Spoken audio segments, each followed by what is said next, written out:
Halo, Sobat Vulkan Vlog dan pemirsa dimanapun berada. Semoga Anda semua selalu dalam lindungan Tuhan Yang Maha Kuasa, dijauhkan dari mara dan bahaya, dan tentu saja selalu sehat, bahagia, sejahtera. Saya akan mengupdate perkembangan terkini aktivitas vulkanik Merapi, gunung di perbatasan daerah istimewa Yogyakarta dan Jawa Tengah, per Rabu petang 11 Februari 2026. Awan panas guguran cukup besar berlangsung pada pukul 17.05 waktu Indonesia bagian Barat, mengarah ke hulu Kali Boyong yang memisahkan wilayah Kaliurang dan Dusun Turgo di Kabupaten Sleman. Gulungan awan panas itu tampak besar, diiringi gelombang amplitudo kegempaan yang cukup tinggi mencapai 40 mm berdurasi 140 detik. Luncurannya melompati jalur ke hulu Kali Kerasak dan Kali Bebeng, berbelok ke wilayah terbuka di hulu Kali Boyong dan jika ke timur ke arah area hulu Kali Kuning. Jika diperhatikan dari kawasan wisata Kaliurang, luncur ini terlihat lurus mengarah ke celah di antara Bukit Pelawangan dan Bukit Turgo. Jarak luncur awan panas pada Rabu sore ini mencapai 1.500 dari puncak, tepatnya dari kubah lava di puncak barat daya Gunung Merapi. Luncuran awan panas juga terjadi sehari sebelumnya, yaitu Selasa 10 Februari 2026 pukul 21.13 waktu Indonesia bagian Barat, beramplitudo 41 mm, durasi 121 detik. Jarak luncur diperkirakan 1.200 meter dari puncak menuju ke sektor hulu Kali Kerasak dan sebagian ke hulu Kali Boyong. Peristiwa terjadinya sapuan wedus gembel pada Rabu sore ini didahului 2 kali peringatan terjadinya hujan di kawasan puncak Merapi. Peringatan pertama diumumkan pada pukul 16.07 waktu Indonesia bagian Barat dengan curah hujan 5 mm, durasi 12 menit dan intensitas 27 mm per jam. Peringatan kedua muncul pada pukul 16.20 waktu Indonesia bagian Barat saat hujan kembali mengguyur kawasan lereng barat dengan curah hujan 2 mm, durasi hujan 10 menit dengan intensitas 13 mm per jam. Hujan-hujan di kawasan lereng hingga puncak ini biasanya akan memicu peningkatan aktivitas terutama guguran material. Aktivitas vulkanik Merapi sepanjang pekan lalu bahkan sejak akhir Januari 2026 cenderung sangat aktif. Berdasarkan hasil analisis dan evaluasi yang dirilis Badan Geologi, di rentang periode 30 Januari hingga 5 Februari 2026, terjadi 5 kali awan panas guguran dengan jarak luncur maksimal 2.000 meter. Teramati jelas 65 kali guguran lava berjarak luncur maksimal 2.000 meter dari puncak barat daya ke hulu Kali Kerasak, Kali Boyong, dan Kali Sat.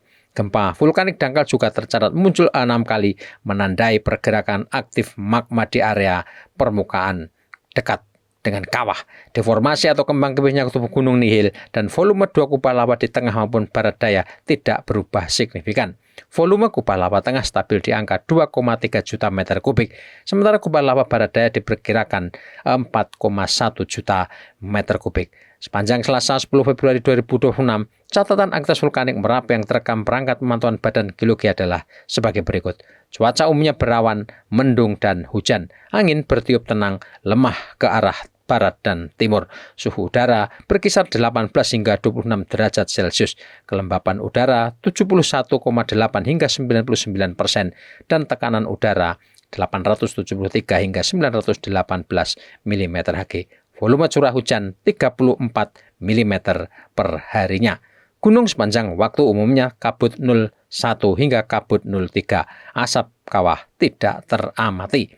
Data kegempaan yang pertama, awan panas guguran terjadi 1 kali, amplitudo 43 mm, durasi 121,7 detik. Guguran sebanyak 122 kali, amplitudo 2 hingga 44 mm, durasi berkisar 36 hingga 222 detik. Gempa hybrid atau fase banyak sejumlah 92 kali, amplitudo berkisar 2 hingga 35 mm, durasi 8 hingga 59 detik. Tercatat 2 kali gempa vulkanik dangkal, amplitudo 7 hingga 8 mm, durasi 11 hingga 22 detik. Terekam juga gempa tektonik jauh sebanyak 4 kali, amplitudo 2 hingga 17 mm, durasi 36 hingga 83 detik. Keterangan lain, terjadi 1 kali awan panas guguran dengan estimasi jarak luncur 1.200 meter mengarah ke barat daya, yaitu Kali Kerasak dan Kali Boyong. Teramati 10 kali guguran lava ke arah barat daya, Kali Kerasak dan Kali Sat atau Kali Putih dengan jarak luncur maksimal 1.800 meter. Rekomendasi masih sama dengan sebelumnya, yaitu pertama, potensi bahaya saat ini masih berupa guguran lava dan awan panas pada sektor selatan barat daya meliputi Sungai Boyong sejauh maksimal 5 km, Sungai Bedok, Kerasak, Bebeng sejauh maksimal 7 km. Kedua, pada sektor tenggara meliputi Sungai Woro sejauh maksimal 3 km dan Sungai Gendol 5 km. Sedangkan mutaran material vulkanik bila terjadi letusan eksplosif dapat menjangkau radius 3 km dari puncak. Data pemantauan menunjukkan suplai magma masih berlangsung yang dapat memicu terjadinya awan panas guguran di dalam daerah potensi bahaya. Masyarakat agar tidak melakukan kegiatan apapun di daerah potensi bahaya dan masyarakat agar mewaspadai bahaya lahar dan awan panas guguran terutama saat terjadi hujan di seputar Gunung Merapi. Yang terakhir adalah masyarakat diminta mengantisipasi gangguan akibat abu vulkanik jika terjadi erupsi besar Gunung Merapi. Demikian pula update terkini aktivitas vulkanik Gunung Merapi. Tetaplah waspada. Semoga informasi ini bermanfaat untuk Anda dan kita semua. Salam sehat, salam tangguh.